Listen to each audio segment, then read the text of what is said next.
So let us see another series of videos that is related to food and drinks. So in this list, the first video, let us see top 10 luxury foods. So number 10, oysters. The name oyster is used for a number of different groups of mollusk which grow for the most part in marine or brackish water that is salty than fresh water but not as salty as sea water. All types of oysters and indeed many other shelled mollusks can secrete pearls, but those from edible oysters have no market value. Oysters are best served raw in their own juices with a slice of lemon. Oysters have for many years have been considered an aphrodisiac.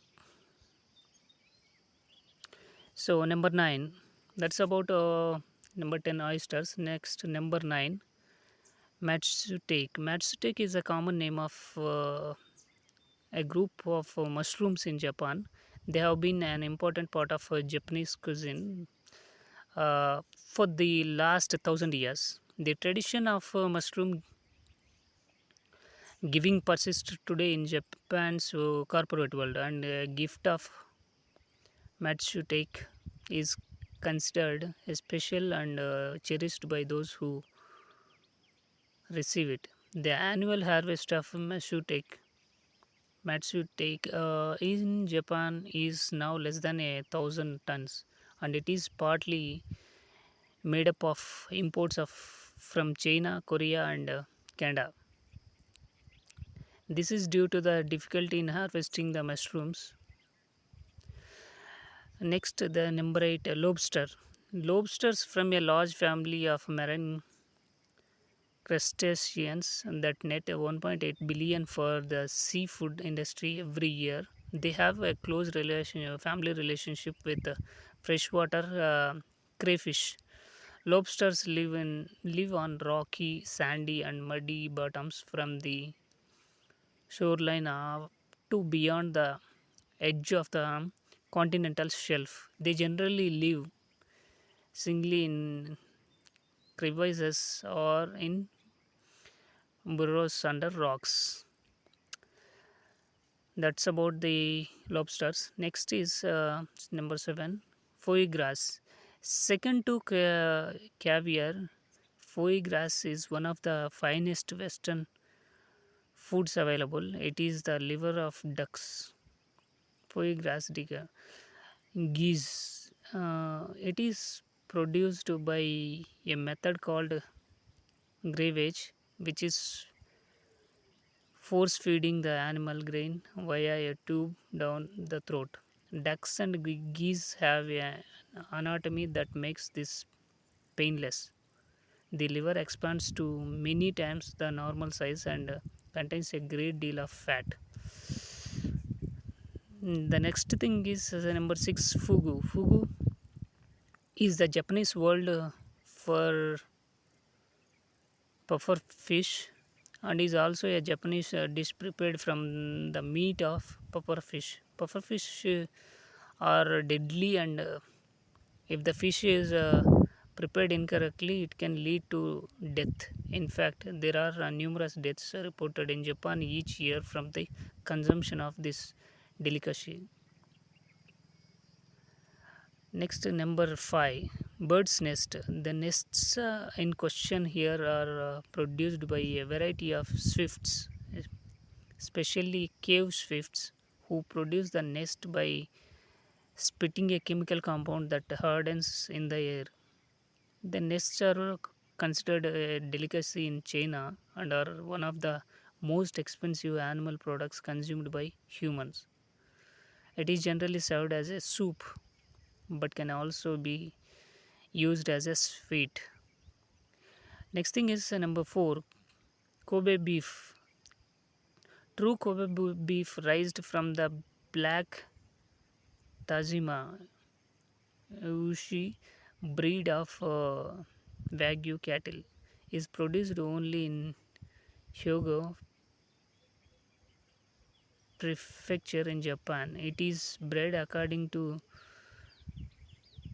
secret and strict traditions. It is fed on beer and grain and produces meat to tender and fatty. It rivals foie gras in texture. The beef can cost up to $300 per pound. The next thing is number three, white truffles. Truffles are from the underground Ascomycetes family tubers and are reputed for their high prices.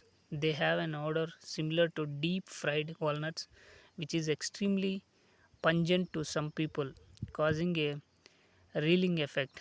Interestingly, some people are unable to detect the odor of truffles. Next, number two, saffron. Saffron is the most expensive spice in the world, reaching prices beyond $2,000 per pound, depending on season. Saffron is the three stigmas and style of the crocus flower. Each stigma and style must be picked by hand, and it takes thousands to make a single ounce of the spice. Next is number one, Beluga Caviar. Beluga Caviar is the most expensive food item in the world, costing up to $5,000 per kilogram. Caviar is fish roe eggs, and this particular brand comes from the Beluga sturgeon, found mostly in the Caspian Sea. It can take up to 20 years for a beluga sturgeon to reach its maximum size, and they can each weigh up to 2 tons. The eggs are the largest of the fish eggs used for caviar. So these are the top 10 luxury foods from all over the world.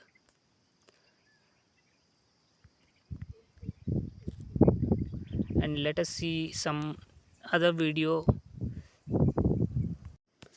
In this video, let us see about the top 10 unusual uses of beer. Number 10, bath soak. Beer is an excellent skin conditioner. Next time you want to have a long soak in the bath, tip in a good dark beer before you hop and just soak in it. This is a nice alternative to adding salt crystals, which soften water, but I see no reason you could not combine both for a super luxurious bath. Just don't be tempted to drink the bath water, and be careful if you go outside afterward on a hot day.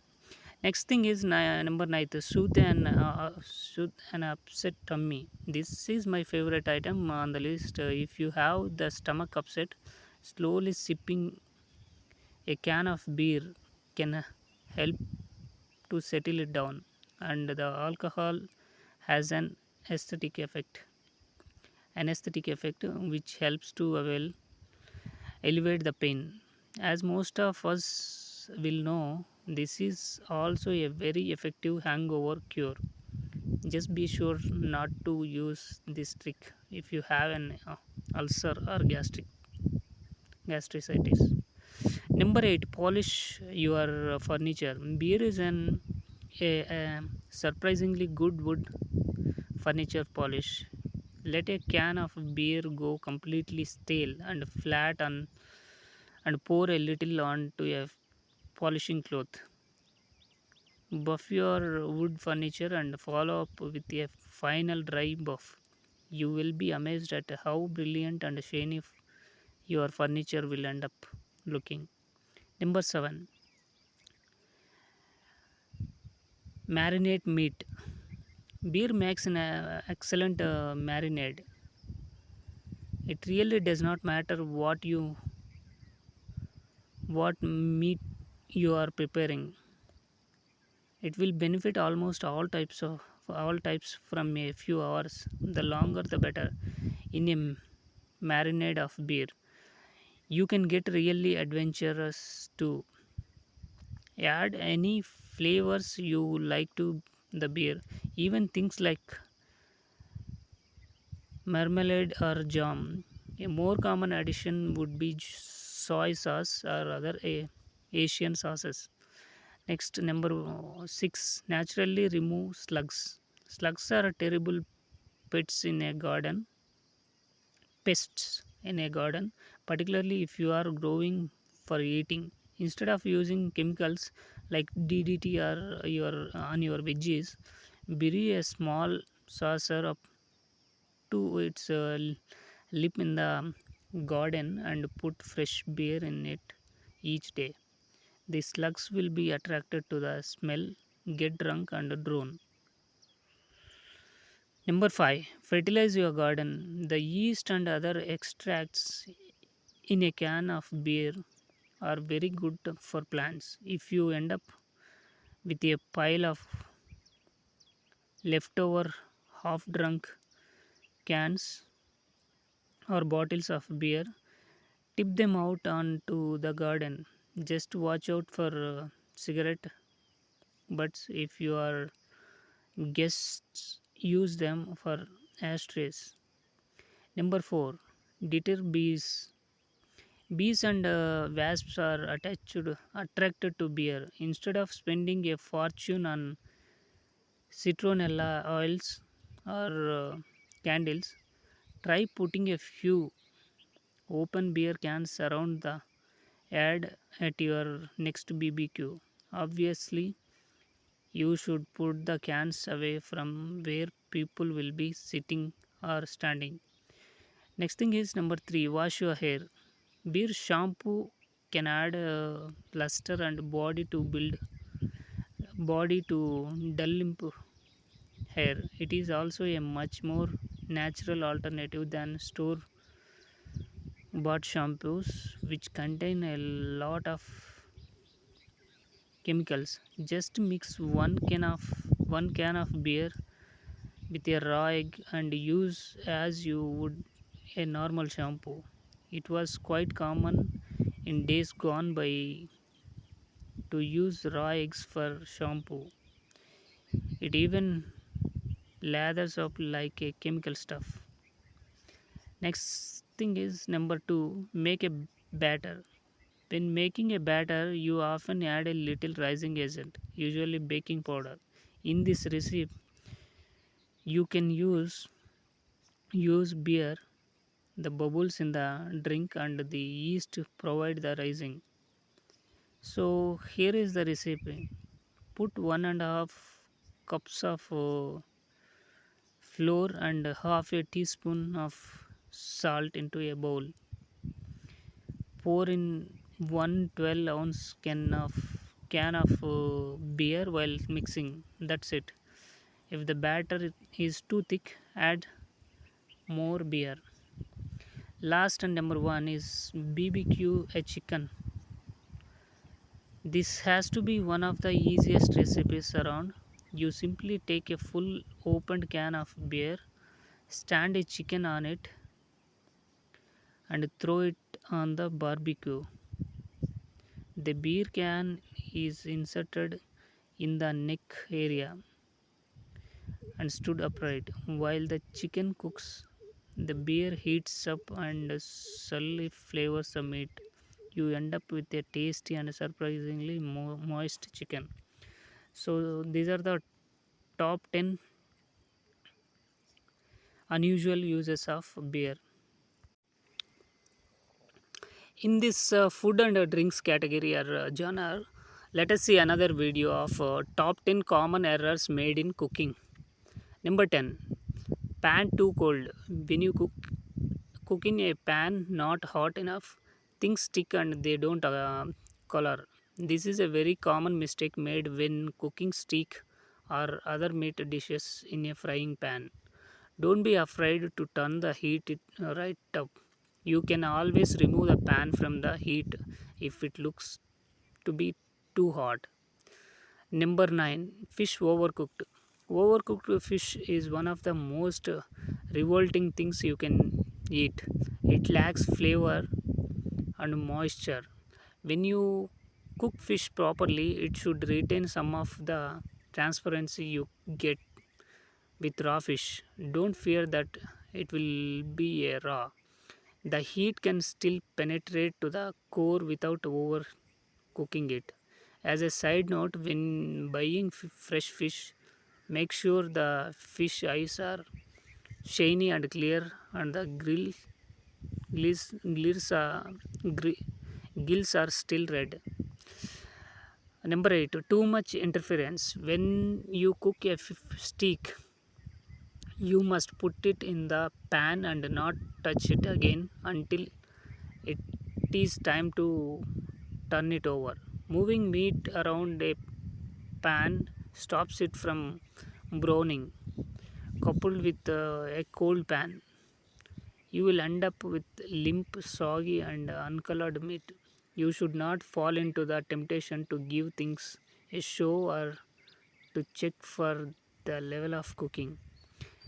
Number 7. Overcrowding. When frying on top of the stove, people tend to try to do everything at once, like putting half a dozen sauces in the pan or two or three sticks. This only ruins the food. Overcrowding in the pan causes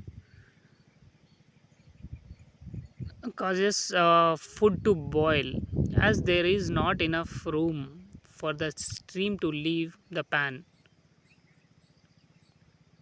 Instead of browning, cook in batches, and if you need to, keep meat in a warmed oven while you continue through the batches. Number 6. Overcooking meat. Most people who have little cooking experience will be familiar with the large cut of meat that has shriveled up like a prune during cooking. The reason for this is that when you heat meat beyond certain temperature, the meat proteins begin to contract, forcing the juices out of the meat. The solution is to make sure that when you roast meat, you do it on a low heat for a long time. Number 5. Not enough salt. All too frequently, people use too little salt in their cooking. Salt is essential in cooking as it provides a flavor and, in some cases, texture. You should salt all meat before you cook it, and most of the time, you should salt water before cooking vegetables in it. It is not enough to add salt at the last minute, as some foods cook better with salt added during the cooking process. Number 4. Blunt knives. Blunt knives are not only bad in the kitchen, but they tear at what you are cutting. But they are extremely dangerous. Most accidents involving knives in the kitchen are caused by the blunt knives. The reason for this is that the knife is more prone to slipping. Number 3. Using dried herbs. Dried herbs have no place in the kitchen. They have little of the flavor of the herb they are meant to represent. If you cook with dried herbs, you cook with no flavor. The first time you use fresh herbs in your cooking, you will immediately understand the importance of them. Number 2. Using cheap kitchenware. I am sure we are all well acquainted with pots and pans that are as light as a feather and coated with a non-stick coating. Throw these out now. You simply cannot get the right feel for heat with these abominable tin pots. A proper cooking pot should have a very heavy base They need not to be cast iron, but they should certainly require a little elbow grease to lift. The last number one, using cheap wine. Wine is undoubtedly my favorite thing in the world. I have copious amounts of the stuff. One of the big sins in the kitchen using cooking wine. There is no such thing as special wine for cooking. It is cheap and nasty wine with dishonest label on it. The golden rule with wine in the kitchen, if you is you must only use wine you would happily drink. That's all. These are the top 10 common errors made in the cooking. So in this food genre or food series, let us see the top 10 fascinating food facts. Number 10, butter tea.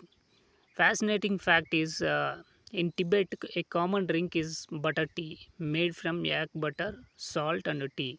The average Tibetan can drink 50 to 60 cups of this tea in any one day. It is made by drying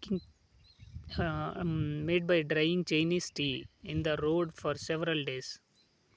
The tea is then boiled up for up to half a day and churned in bamboo churns to which salt, a pinch of soda, and rancid butter have been added. When drinking the tea, you can blow the scum from the butter away from the edge of the cup and sip. So, number 9, hot chocolate. Fascinating fact is the ancient Mayans made truly hot chocolate. They added chilies and corn to it. The first records of chocolate being used for drinking come from residue found in ancient Mayan pots dating back to the 5th century AD. The drink was made by pounding chocolate beans into a paste, which was then mixed with water, chili peppers, corn meal, and assorted spices. The drink was then poured back and forth between a cup and pot, which gave it a foamy head. This was drunk cold, and people of all classes drank it regularly. Number 8, mysterious history of donuts. Fascinating fact is no one really knows when donuts were invented or who invented them. Donuts are dog nuts in UK English. We call in UK English dog nuts were originally made as a long twist of a dog, not in the ring form that is most common these days. It was also common in England for donuts to be made in a ball shaped and injected with jam after they were cooked. This is still very common. Both methods of cooking involve human intervention, as the ball and the twist will turn itself over when the underside is cooked. Number 7, apple, potato, or onion. Fascinating fact is apples, potatoes, and onions all taste the same when eaten with your nose plugged. As a child, we had a science class in which we were blindfolded, had our noses plugged, and given an apple or onion to eat. We were not told which of the two we would be given. Not one person was able to state which was which. This shows the incredibly important part the nose plays in the sense of taste. In the fact that the three items have a similar consistency makes it virtually impossible to tell them apart without the sense of smell. Number 6, floating eggs. The fascinating fact about floating eggs is when an egg floats in water, it has gone bad and should not be eaten. As eggs are gases build inside the shell, making it more buoyant. This is the best way to test whether an egg has gone rotten without having to break open the shell, risking the foul odor escaping. So when an egg is extremely fresh, it will lie on its side at the bottom of the glass of the water. Next thing is number 5, vanilla junkie. Fascinating fact is the consumption of natural vanilla causes the body to release catecholamines, including adrenaline, considered to be mildly addictive. When vanilla plants were first exported from Mexico to other tropical climes, they flowered but would not produce vanilla pods. It was discovered a bee native to Mexico was the only creature that could pollinate vanilla flowers.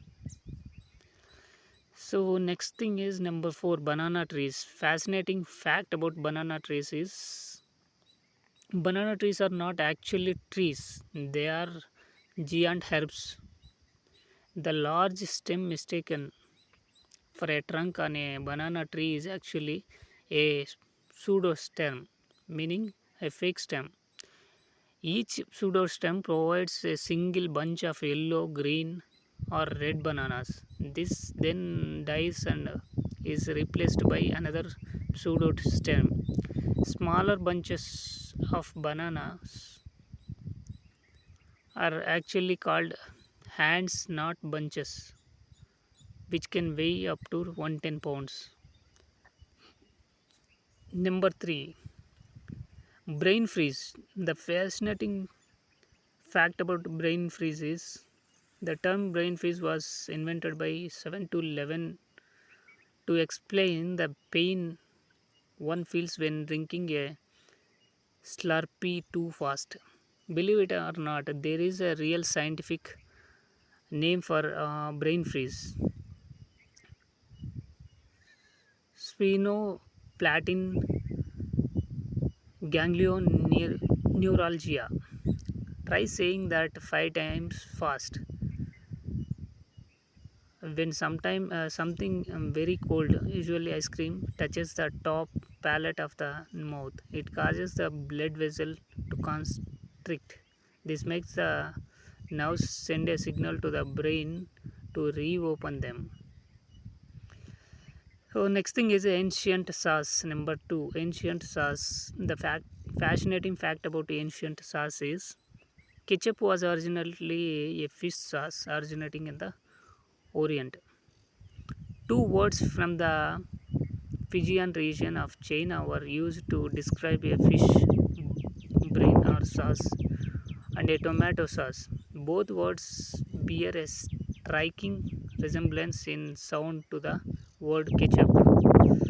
Ki sap and kyo chap. Early Western ketchups were made with fish and spices or mushrooms. The last thing and number 1 is feel good with 7 Up. Fascinating fact about 7 Up, invented in 1920, contained lithium, the drug now commonly prescribed to sufferers of bipolar disorder. The drink was originally marketed as a hangover cure due to the inclusion of lithium citrate. It was released just a few years before the Wall Street crash of the 1920s and marketed under the name Bib label lithiated lime soda. Quite a mouthful. The name was changed to 7 Up shortly after its release, but lithium remained one of the ingredients until 1950. So these are the top 10 fascinating food facts. So in this video, let us see the top 10 food myths debunked. What and all food myths we have. Let us see the top 10. So number 10, fat free lose weight.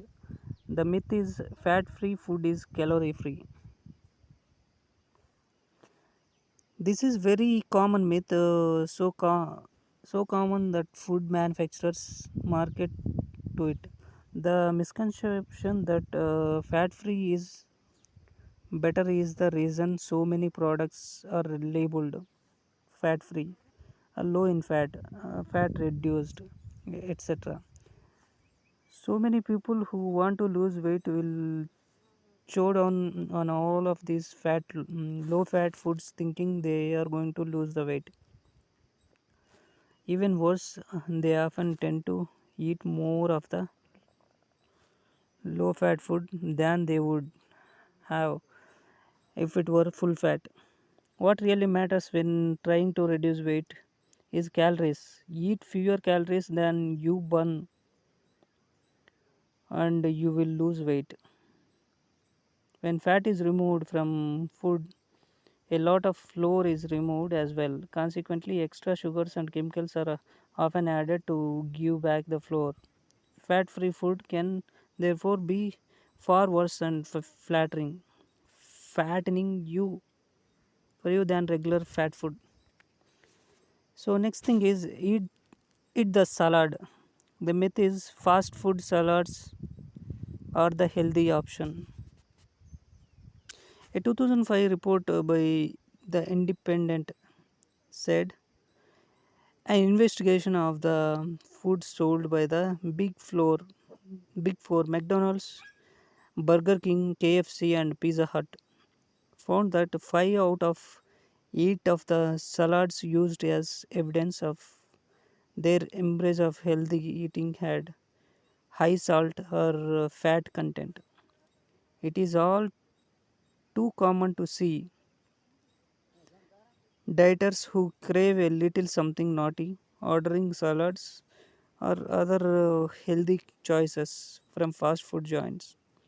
But what they usually don't realize is the salads can be as bad as the regular food and they would be more content if they just ate a Big Mac. Number 8, protein powder. Protein power. The myth is when trying to gain muscle, you should eat copious amounts of protein. According to the Mayo Clinic, 10 to 35% of your daily dietary intake should be protein. Whether trying to gain weight, lose weight, or maintain weight, most of this comes from our regular food, and we seldom need to take protein supplements. Even more damning for this myth are two recent studies by independent sport medicine journals in which various people were given varying quantities of protein each day. Summoning one study up, Dr. Richard Crader from the University of Memphis said although it is important for athletes to get an adequate amount of protein, consuming additional amounts of protein does not appear to promote muscle growth. The next myth is number 7, fresh fruit is best. The myth is fresh fruit is better than the dried fruit. This myth is true in only one regard.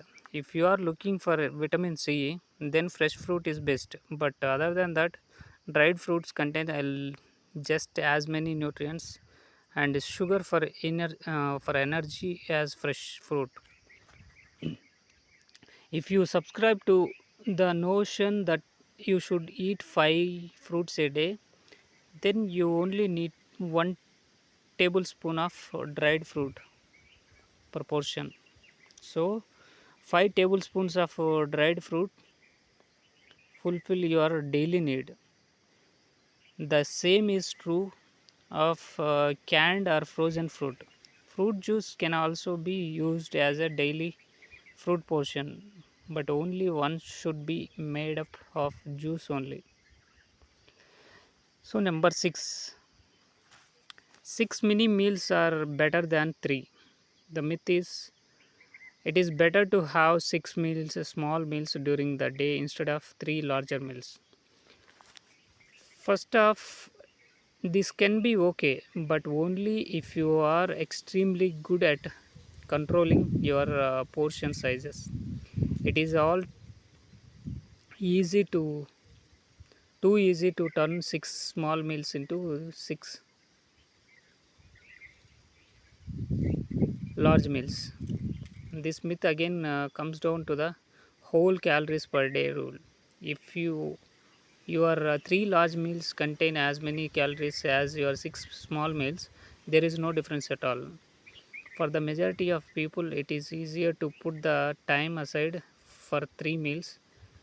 So this is still the best choice for most. The time of day that you eat does not have a bearing on weight gain or loss. Next thing is number 5. Celery has a negative calories. The myth is it takes more calories to eat a stick of celery than are contained in the celery itself, making it a negative calorie food. This one is so popular, even Snopes believes it, and it is rare for Snopes to be wrong. But the problem is the numbers don't add up. One stick of celery contains around 6 calories. A female weighing 150 pounds, age 35, and 5 feet 5 inches tall burns 30 calories per hour eating while sitting. In the interest of science, I ate a stick of celery to see how long it would take 2 minutes and 14 seconds. If the female described above takes a long as I do, that means she can eat just under 30 sticks of celery in 1 hour, totaling 180 calories. That leaves an excess of 150 calories still not burned. Number 4, decaf has no caffeine. The myth is decaffeinated coffee contains no caffeine. International standards require decaf to be 97% caffeine free. The process of removing caffeine is a long one, and it also meant that many other chemicals essential to taste the coffee are lost. If you have an allergy to caffeine, you should probably keep away from all forms of coffee, decaf included. But for those who can cope with caffeine, unless you really cannot stand the slight high produced by it, you will have a nicer tasting drink if you just opt for regular coffee. Number 3, stark craving madness. The myth is craving is your body telling you it needs something. When you get a craving for certain foods, such as fruit juice, we often think it is because of a lack in our body of a certain nutrient. Interestingly, scientists who put this idea to the test found out it was not true at all. In the study, a person who craved chocolate was given a cocktail of chemicals that contained all of the essential components of chocolate and another cocktail containing chocolate flavor but no components of chocolate.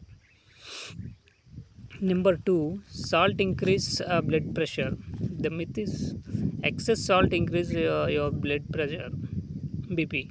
This is a myth that originated in the 1940s when a professor used salt reduction to treat people with high BP. Science has since found out there is no reason for a person with normal BP to restrict their salt intake. However, if you already have high BP, you may become salt sensitive, in which case you should reduce the salt or increase your potassium intake, as it is the balance of the two that really matters. Furthermore, people who suffer from hypertension should be careful with the salt, as it can have an impact there. Ultimately, eating more potassium is probably more important than reducing salt. Potassium rich foods are spinach, broccoli, bananas, white potatoes, and most types of beans. The last thing, the number one, is fast food is bad. The myth is fast food is bad for you. Very wise man once said, "All things in moderation." This ancient phrase applies to most of the things in life, including fast food. A moderate amount of fast food is no worse for you than a moderate amount of home cooked meat and vegetables. A constant diet of nothing but fast food may not be the healthiest choice you can make. But then again, eating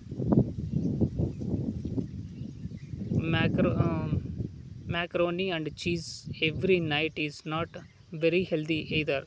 Variety and moderation are the keys to good eating and health. If you feel like a cheeseburger, eat one. That's it. So these are the top 10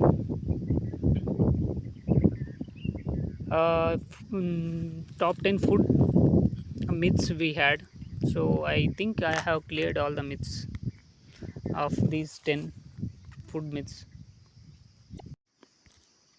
In this video, let us see this food and drinks genre, the top 10 unusual uses for peanut butter. So number 10, lube it up. Peanut butter is an excellent lubricator. If your lawnmower blades are getting a little tight and rusty, smear on some of the spread and voila, perfect to lubrication. This hint is particularly useful because almost every time I need lube, I don't have any around. So, but I always have a jar of peanut butter in the cupboard. So, that is a useful uh, use of peanut butter. Works as a lubricator for lawn mower. The next thing is animal medicine. If you own a cat or dog, you will know how hard it can be to get them to take their medication, especially when it is in pill form. Fortunately, cats and dogs love peanut butter. So next time you have to give them some medication, mix it up with a spoonful and feed it to them. Next thing is number 8, butter replacement. Most recipes that use butter can be cooked with peanut butter instead. In cookies and cakes, this can make a wonderful and subtle taste difference. Next time you are making fudge brownies, try using peanut butter instead. It will be like eating a huge Reese's peanut butter cup. Next, number 7, moused bait. Mice are not particularly fond of cheese, so it is strange that it is the first food people go for when they are biting their mouse traps. What most people don't know is that mice prefer peanut butter. How this has been proven, I do not know, but the fact that peanut butter is so much cheaper than cheese makes this tip a very handy and frugal one.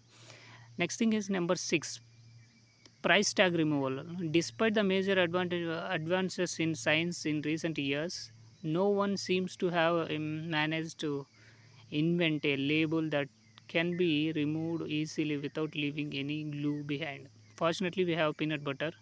Rub some of the tasty spread on the label glue and rub with a cloth. It works brilliantly. Next is number 5, deep fish the house. If you have ever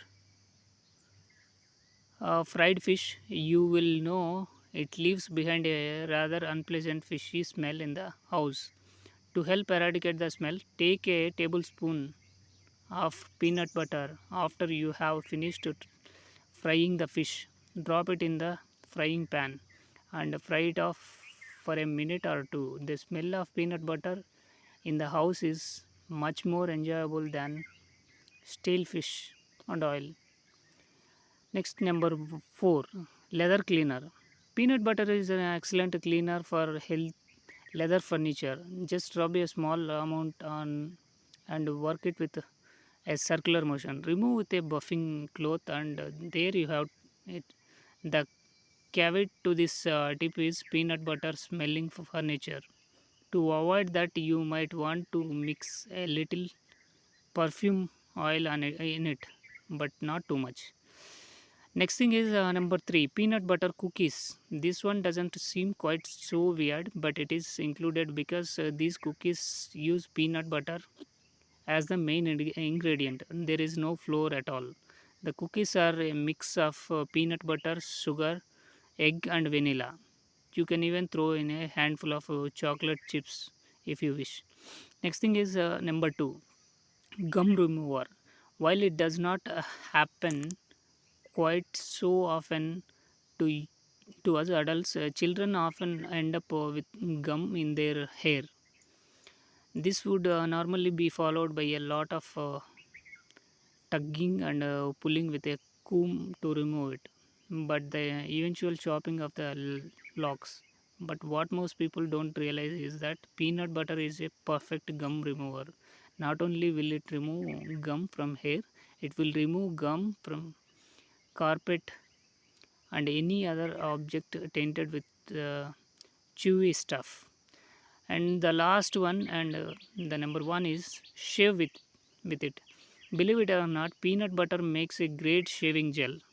Just apply it like you would apply the gel and shave as normal. It works just as well. And anyone that has bought a container of shaving gel will know it is a hell of a lot cheaper. The end result is a very smooth shave, and as a bonus, the oils in the peanut butter are very good for your skin. So you don't need to spend even more money on moisturizers for your legs or face. So that's all. These are the 10 top 10 unusual uses for peanut butter. In this video, let us see the top 10 bizarre ingredients in food. The number 10, gold. Gold is one of the most popular metals used in jewelry. It is also very useful in electronics. In addition to its more common uses, gold is used as a food additive, usually for decorative purposes in the form of gold leaf. It is quite popular as an additive to alcoholic drinks, and there is a traditional Polish and a German liquor called gold waster, that means gold water, which contains thousands of tiny flakes. Gold is inert to body chemistry too, so it passes through the body unaltered and has no nutritional value. Number 9, viruses. In August 2006, the US Food and Drug Administration approved the use of bacteriophages in the preparation of food, especially ready to eat meat products. A bacteriophage is a virus that infects bacteria. The point of applying these viruses to food is they will kill any bacteria that might cause food poisoning. Next thing is number 8, borax. Borax, fire radiant insecticide treatment for horse thrush, component in glass and detergent and food ingredient. Borax is illegal as a food additive in the US in all goods except caviar, but not so in many other nations. In some Asian countries, it is found in noodles, meatballs, and steamed rice. Number 7, coal tar. Once upon a time, Amarnath was used as a food coloring, red to be specific, but scientific testing found it to be extremely carcinogenic. So someone came up with a replacement. Allura Red AC. Allura Red AC is made from coal tar. Coal tar is flammable and is frequently used in medicated shampoos designed to kill carcinogenic. It can cause vomiting and other side effects in some people. Despite this, it is FDA approved and very common in candy and soft drinks. Next thing is number 6, varnish. Varnish, okay. To be more exact, we are talking about shellac, which was very commonly used as a varnish back in the old days. Before it was replaced with a liquor, shellac is used in baking and in mass produced candy to give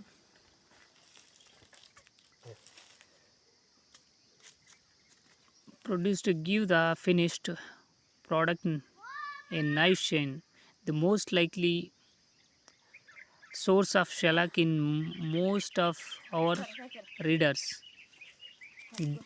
diets will be from Scotties.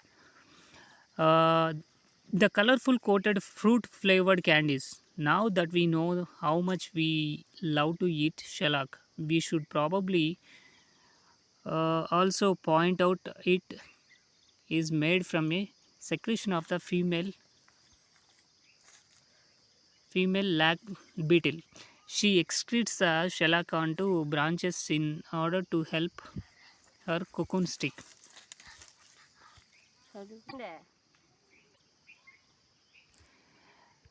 Next thing is number 5, bugs. Cochineal and carmine are two red food colorings derived from bugs. The cochineal bug, to be exact, cochineal is produced by drying and pulverizing the whole body of the cochineal bug. Carmine is a derivative of cochineal powder. The bugs are usually killed by immersing them in boiling water. The amount of time they spent in the water determines the level of redness,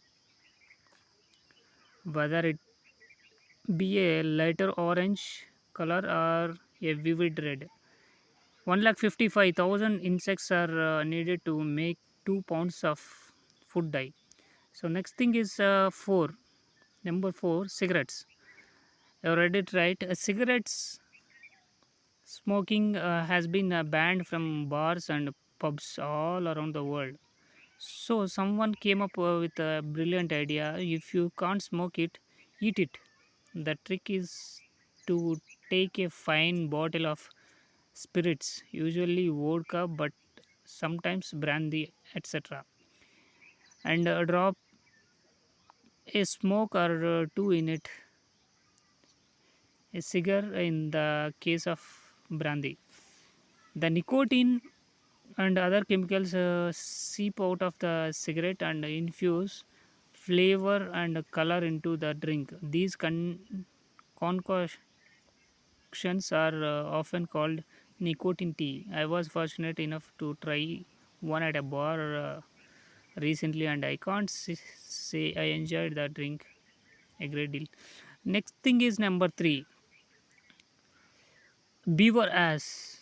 Beaver anal juice, cast Petroleum is not able to be synthesized, so it is still used in foodstuffs. It is most commonly found as a flavor enhancer in raspberry products. Apparently, it adds a nice rounded flavor. It is also found in chewing gum and cigarettes. The question is, who the hell discovered beaver poop juice tasted good with raspberries? Number 2, human hair. L-cysteine is an amino acid commonly used in baked goods because it adds elasticity and helps soften dough. It is also commonly used in hair perm solutions. You can find it in bagels, donuts, bread, cookies, and frankly, a hell of a lot of yummy things. The cheapest way to produce it, and therefore the most common source is at present, is by a special chemical process using human hair, most of which is sourced in China. Because of this, it has led to some debate over whether eating products containing system is a type of cannibalism. The last thing is number one, poop. A common ingredient found in poop is called scatol. The word comes from the ancient Greek root scat, meaning dung. This is the same root from which we get scatology, the study of feces. It is derived from mammals and it smells like poop. Anyway, so it's done. These are the 10 bizarre ingredients in food. Mm. Let us see in this food series the top 10 ways to save money on food. Number 10, make a list. When you are shopping for food, it is more important you make a list. This will help avoid buying things you not need. The highest cost of shopping is almost always the unexpected extras you don't really need. Making a list also helps you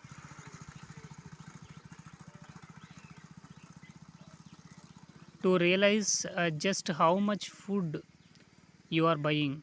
You would be surprised how much deadwood you can cut out. This is particularly effective when used in conjunction with number 6 and 8.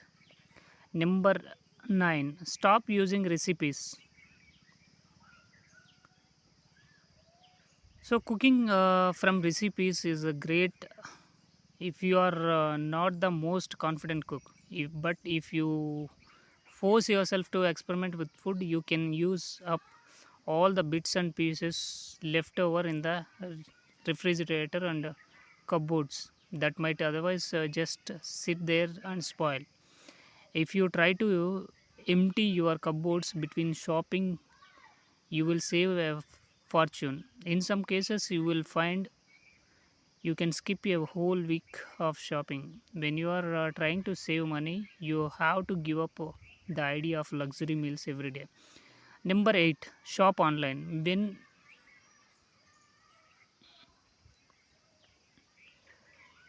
every item is placed in such a way that it will entice you, the supermarkets have become incredibly good at this. It as is evidenced by my half-price shopping bill when I don't go to the store. You usually save so much money at the mall at the small delivery fee charged by some online shopping stores is worth paying. Make sure to follow tip number 10 and you buy only what it is on your list, nothing more. Number 7, keep leftovers.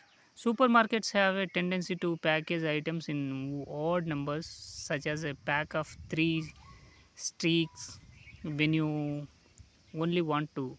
This can work to your advantage, Buy the 3 pack, cook it all, and save one piece for lunch the next day. This is a true of all leftovers. They can either be reheated and eaten the next day, or frozen for later use, or recycled in another meal. So, number 6, make a core menu. It is a good idea to make a core menu for the week, a menu that does not change from week to week. This may include things like sausages and mashed potatoes, fried chicken, Caesar salad, and so on.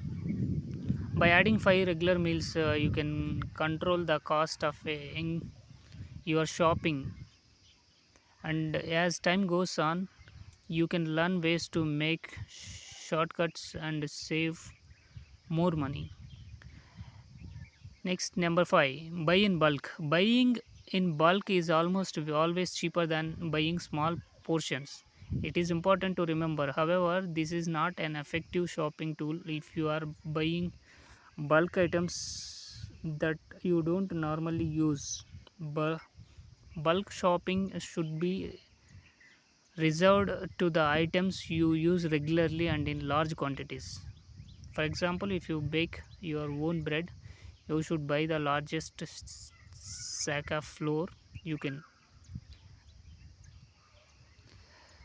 Next thing in number 4, buy store brands.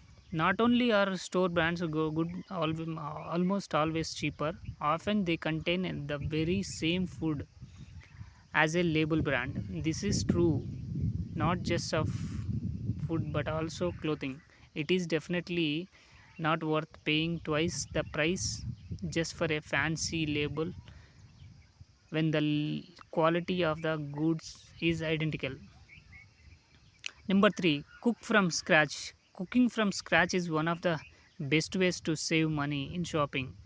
Pre-packaged and pre-cooked meals are expensive. Every step in the process of turning raw food into prepared food adds more to the price. This is true of cuts of meat at well. Chicken with the skin and bones intact costs a lot less than skinned and boned chicken breasts. Number 2, use coupons. Coupons are an excellent way to save money. Some shops use loss leaders when they sell goods at cost or less than cost. The aim of leaders is to draw customers into the store. Take advantage of this and shop at a few different places, buying only coupon items. You will be amazed how much money you can save.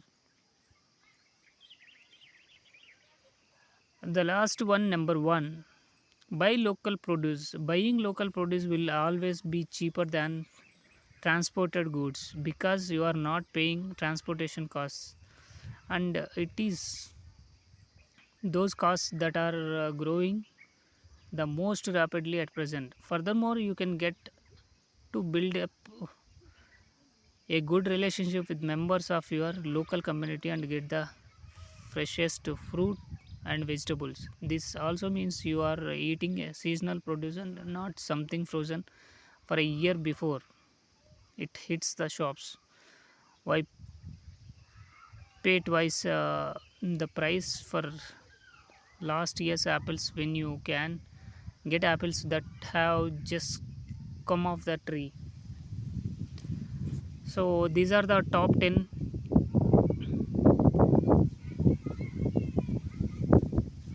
ways to top 10 best ways to save money on food.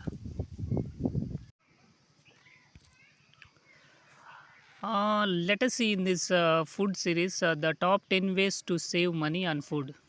Number 10, make a list. When you are shopping for food, it is more important you make a list. This will help avoid buying things you not need.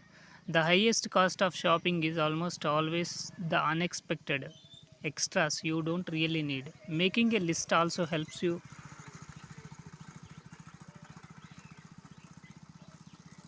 to realize just how much food you are buying.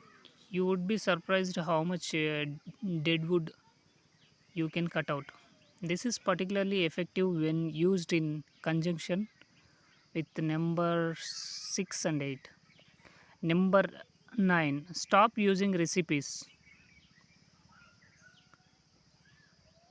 So, cooking from recipes is a great if you are not the most confident cook. But if you force yourself to experiment with food, you can use up all the bits and pieces left over in the refrigerator and cupboards that might otherwise just sit there and spoil. If you try to empty your cupboards between shopping, you will save a fortune. In some cases, you will find you can skip a whole week of shopping. When you are trying to save money, you have to give up the idea of luxury meals every day. Number 8, shop online. When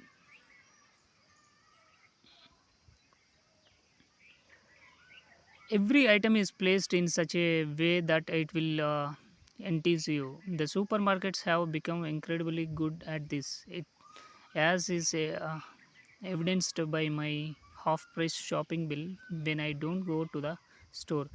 You usually save so much money at the mall at the small delivery fee charged by some online shopping stores is worth paying. Make sure to follow tip number 10 and you buy only what it is on your list, nothing more. Number 7, keep leftovers. Supermarkets have a tendency to package items in odd numbers, such as a pack of 3 streaks when you only want to. This can work to your advantage. Buy the 3 pack, cook it all, and save one piece for lunch the next day. This is true of all leftovers. They can either be reheated and eaten the next day, or frozen for later use, or recycled in another meal. So, number 6, make a core menu.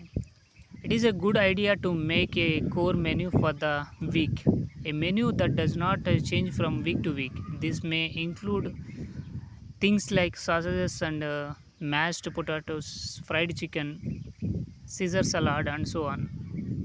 By adding 5 regular meals, you can control the cost of your shopping, and as time goes on, you can learn ways to make shortcuts and save more money.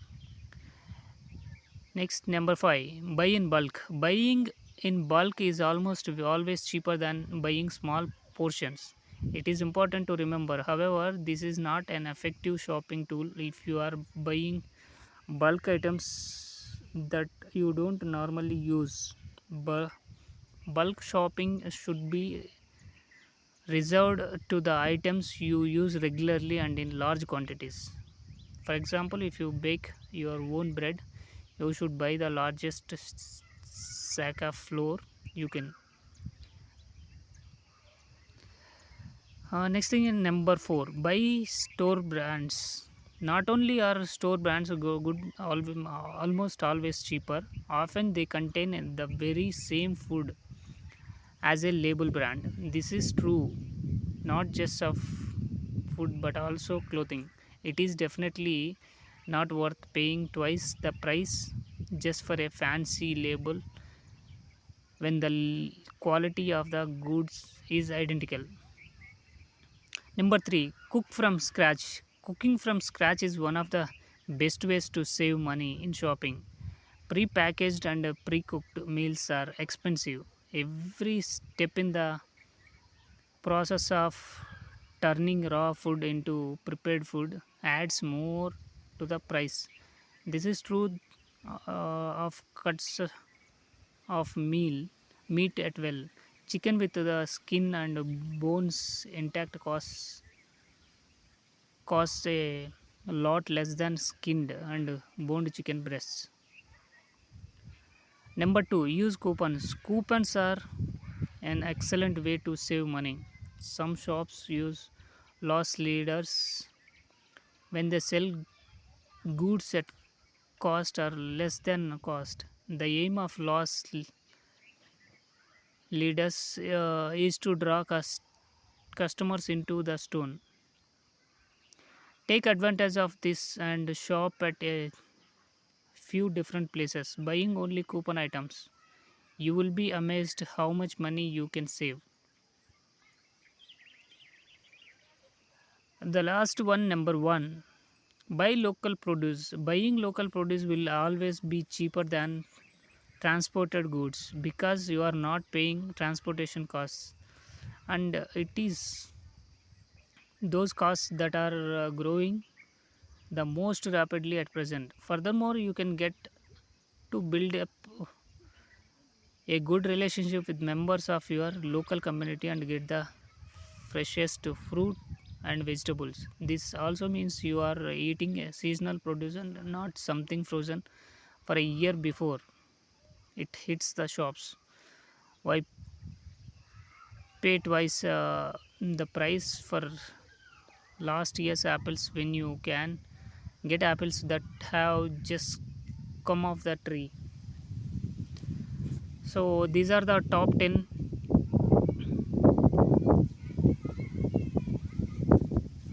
ways to top 10 best ways to save money on food. In this video, let us see the top 10 unusual cooking concepts. Number 10, transglutaminase. Transglutaminase. Imagine a bowl of steaming prawn noodles made almost entirely with the prawns and including no flour. The prime ingredient in noodles is flour itself. This is the type of food you can produce using transglutaminase, meat glue. Transglutaminase break down the cells of meat and basically turns it into mush that can be piped or shaped. It is used in commercial food for binding meats together, but it really comes to life in the hands of modern chefs. Number 9, methyl cellulose. This is an incredibly exciting product being used in cooking. Methyl cellulose is a compound that turns to a firm gel when it is heated. For this reason, many bakeries mix it into their pie fillings to ensure that they don't spill out of their pastry shells when cooking.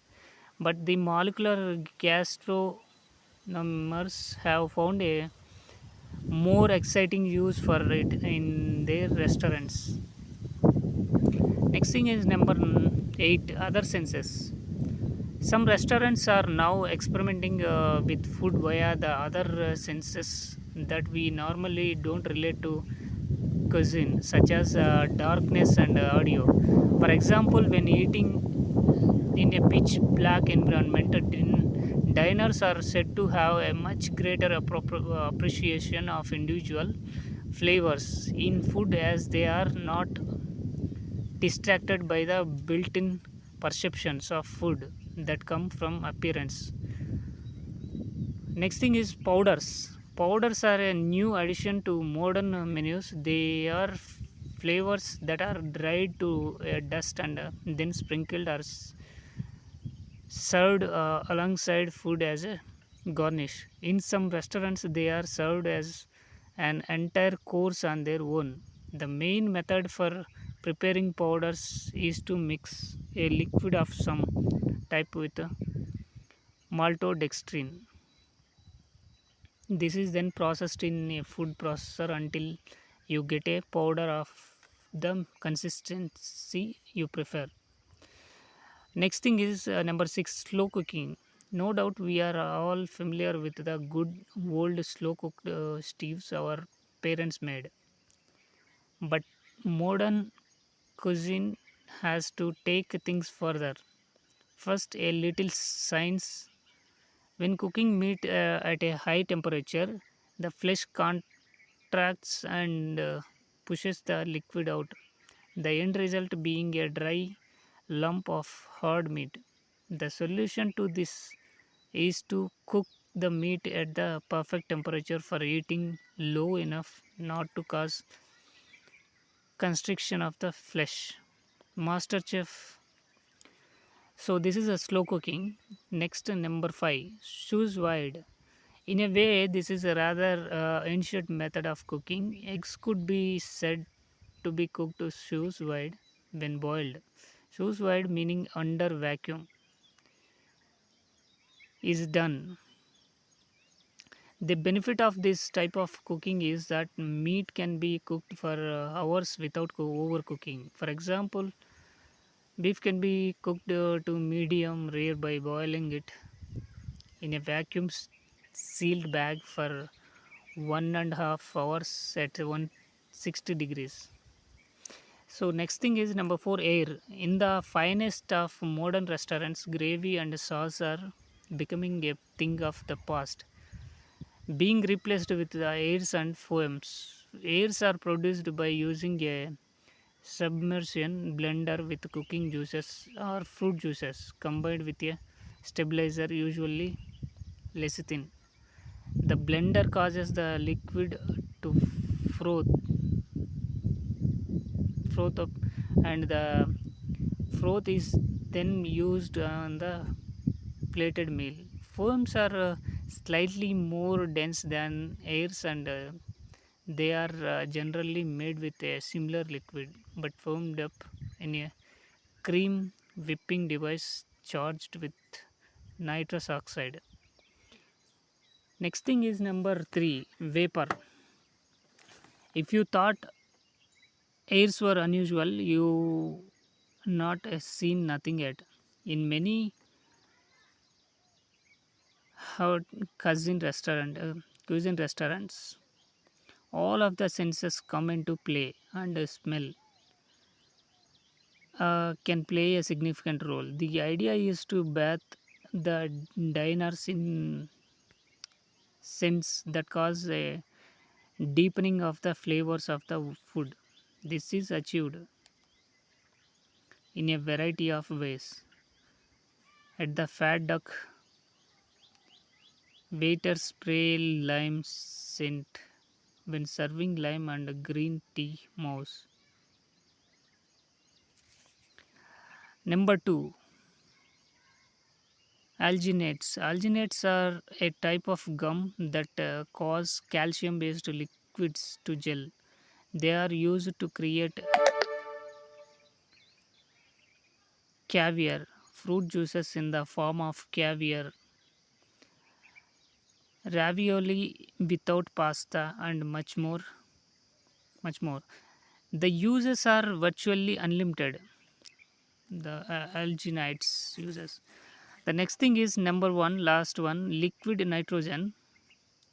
Freezing has long been a staple in kitchens and cooking, but it is only recently that it is really coming to the fore.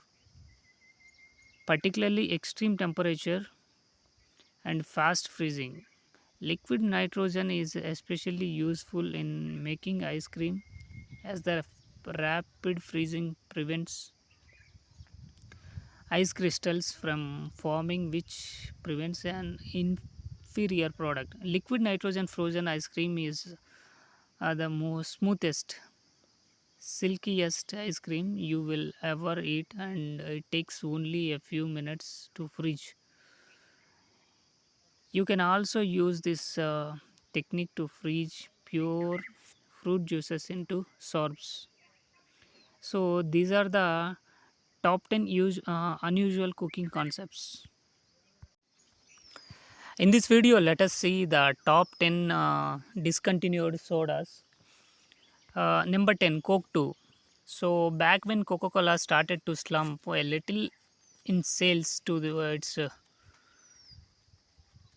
fiercest competitor, Pepsi Cola, someone made the executive decision to dink around with Coke's secret formula, thereby making it taste more like, well, Pepsi.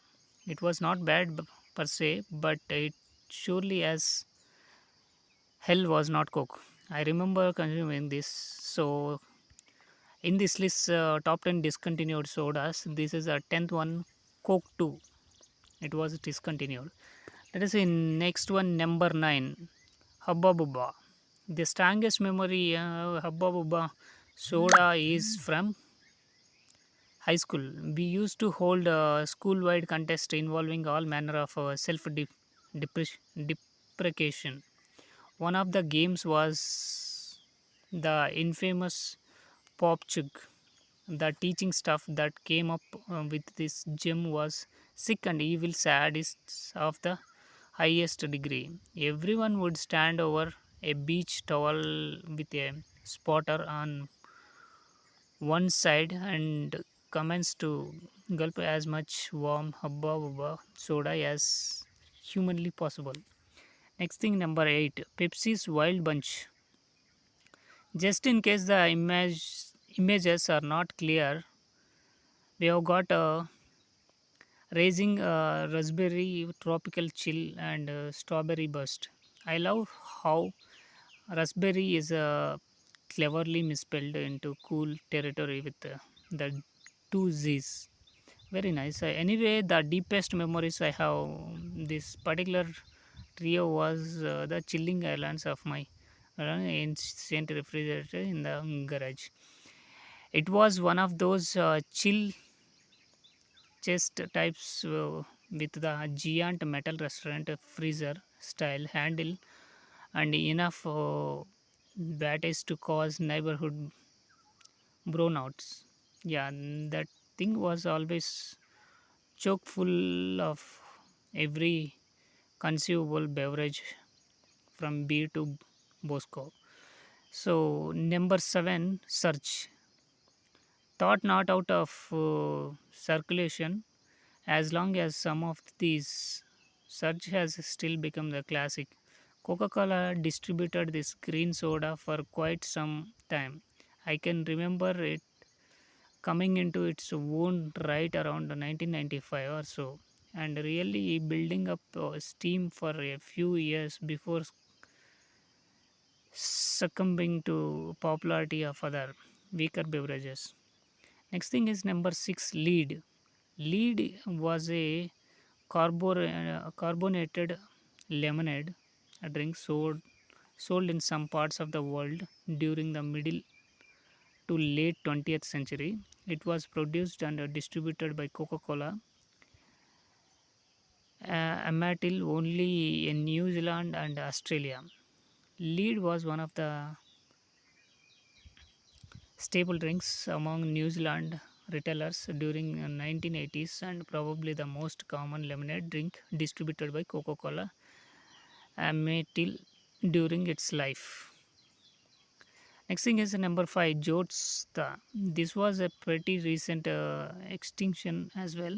I remember drinking a few of these back when Guarana was the new kid on the beverage block being marketed by Coke as the energy source of choice. Josta was so chock full of the stuff you could, in fact, taste it.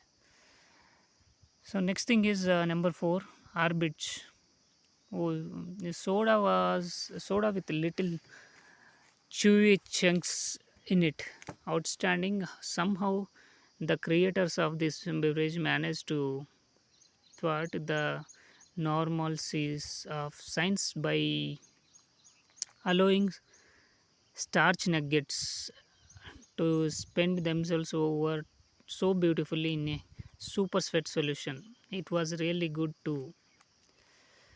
Next thing is number 3, Kick. Kick was a lot like the bastard steps of Mountain Dew and Mellow Yellow.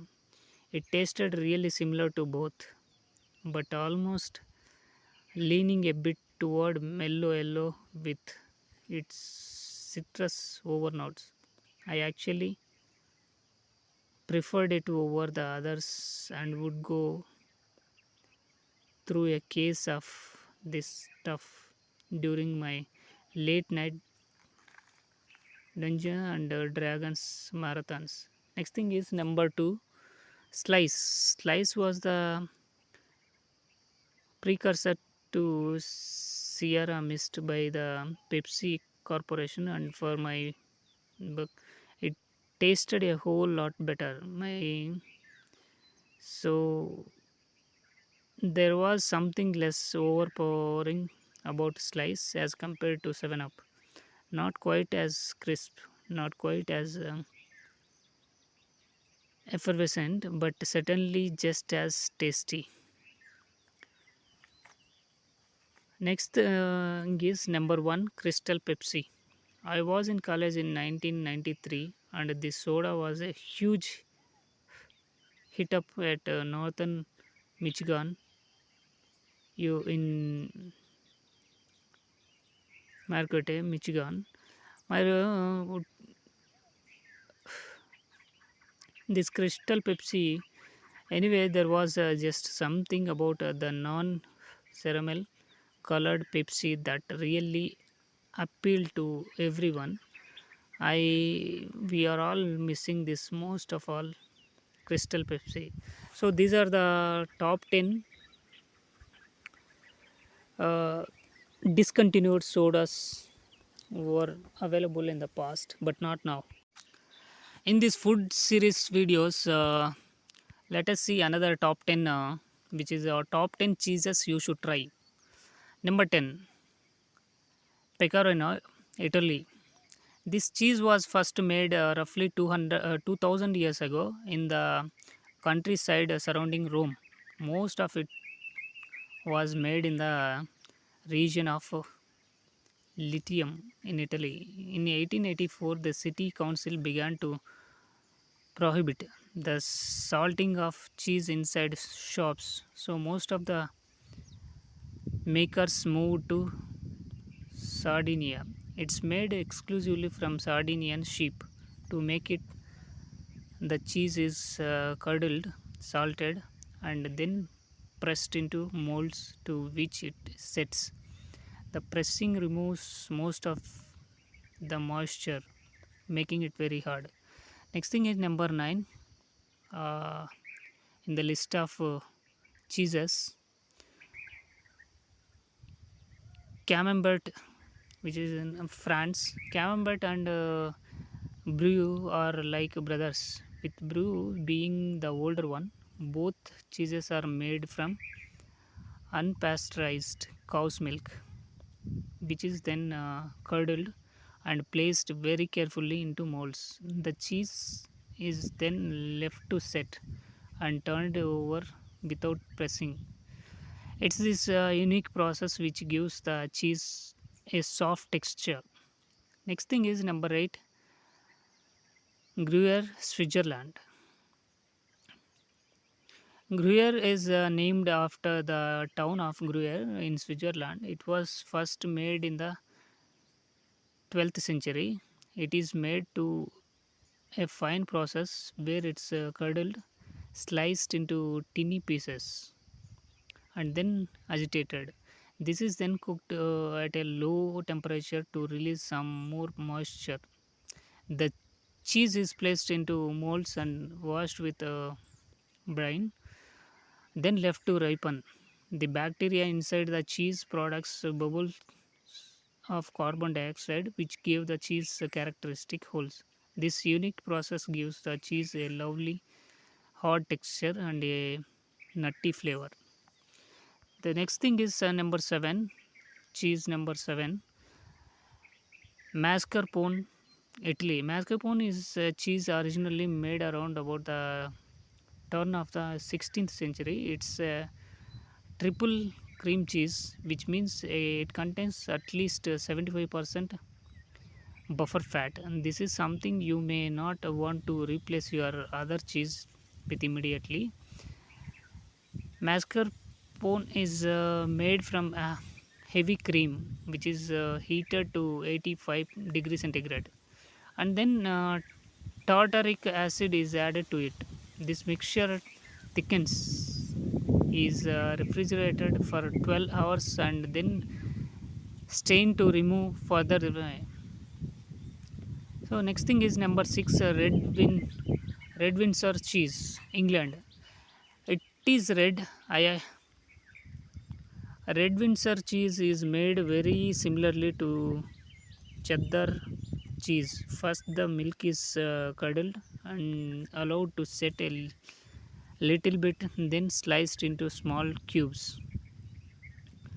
Next thing is number 5, Nettle cheese, England. Nettle cheese is one of those more obscure cheeses. There are two varieties. One is called Erg, and the older kind.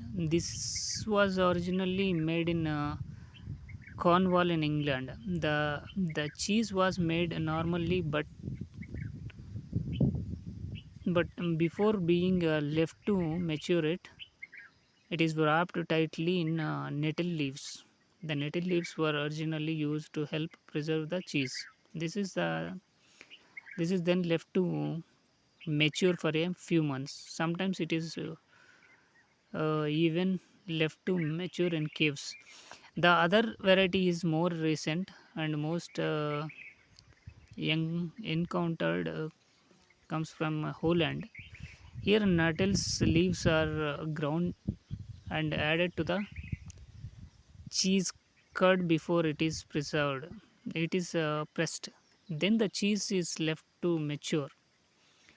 So the next one is number 4, Stilton, England. Stilton first appeared in Stilton in 1730. A man called Cooper Thornhill sold it to travelers from his inn. He was a cheese lover, and one day, after seeing a blue cheese that he particularly loved, he acquired the rights to exclusively market it. He did a great job of marketing it, and today it's now the famous cheese. It is Stilton is a protected cheese, which means it has to be made to strict guidelines, including the location it's made, its shape, and the manufacturing process. Next thing is number 3, Dana Blue, Denmark. Dana Blue, Denmark. This is quite possibly one of my most favorite flavors of cheese. Dana Blue or Danish Blue that comes from Denmark is one of the strongest flavored of the blue cheese. This cheese is full of blue veins of mold. The cheese is a soft texture, almost spreadable, and also slightly crumbly.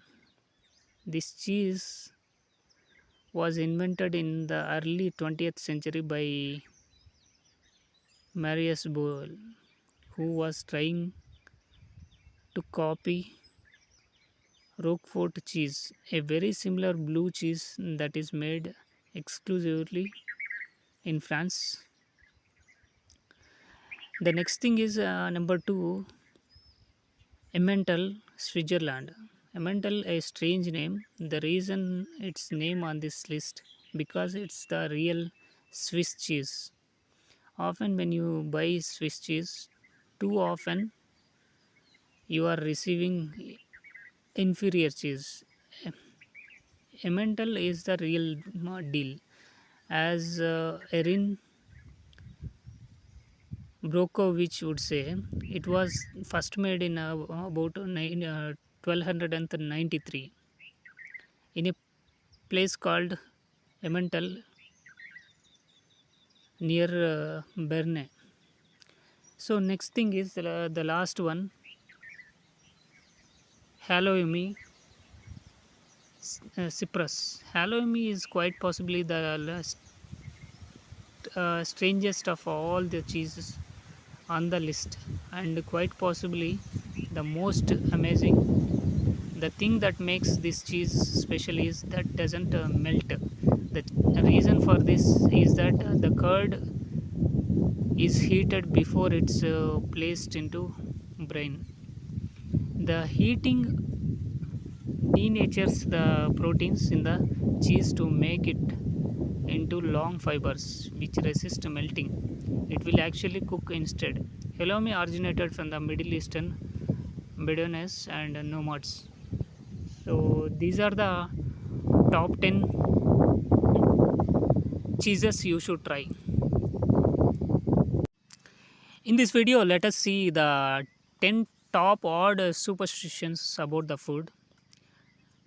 The number 10, hollow bread.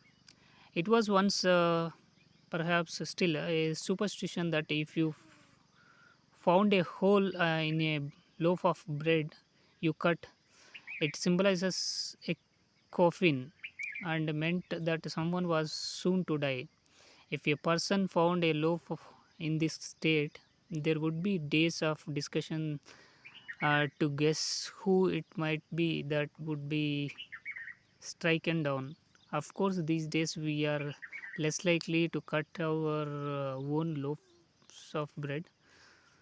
So this one is likely to die into obscurity. But in this top odd superstitions about food, this is the 10th hollow bread. Let us see next one, egg 9. Number 9, eggshells.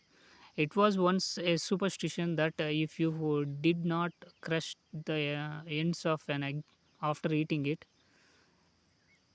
a witch would gather the shells and use them to craft a boat that she could use to sail out to sea or rise storms. This is a very ancient superstition which seems to originate in the 1580s. Another superstition about the food is number 8, crust bread. This innocent old superstition dictated that all leaves of bread must be marked with a sign of the crust before baking. The idea was that the crust would prevent the devil from sitting on the loaf and thereby prevent him from cursing or spoiling the bread. This is another superstition. Anyway, let us see the 7th superstition about the salt. We all know of the superstition surrounding the spilling of salt, but here is a slightly more unusual one. It used to be considered bad if you helped another person to the salt. There was even a little phrase that evolved from the superstition: help to salt, help to sorry. Salt is such an important part of human life that it is no wonder it appears so frequently in the history of superstition. Number 6, tea rituals. It used to be considered bad luck for two people to pour tea from the same pot. In addition, if you left the lid of the teapot while brewing tea, it was meant to mean that a stranger would visit soon. Another superstition about the tea. Let us say about the next one, number 5, Christmas cake. Superstitions surrounding Christmas are as numerous as Elizabeth Taylor's husbands. One such superstition says that all the members of family must have a turn stirring the Christmas cake mixture, or else bad luck will befall them. Next thing is egg luck. Number 4, egg luck.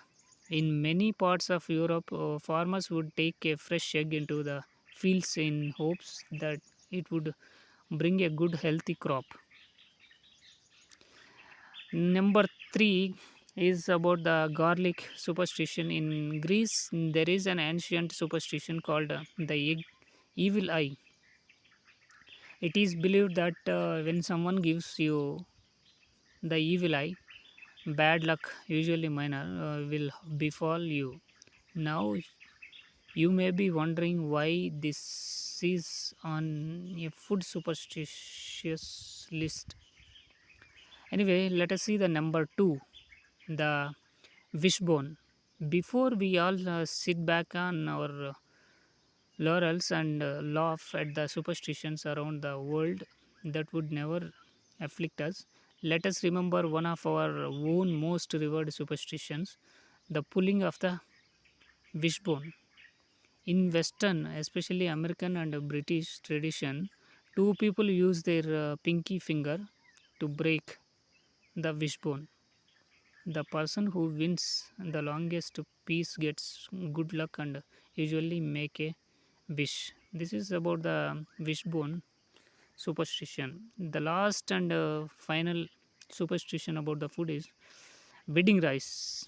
Throwing rice at a wedding is such a common event that we don't even bat an eyelid when we see it happening.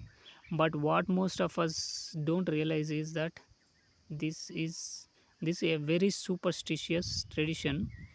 What a with a very long history. The throwing of rice is meant to bring prosperity, wealth, and happiness to the couple. Frankly, though, with the amount of money people spend on wedding these days, it would be more useful to throw wads of cash rather than rice. So these are the top 10 odd superstitions about the food.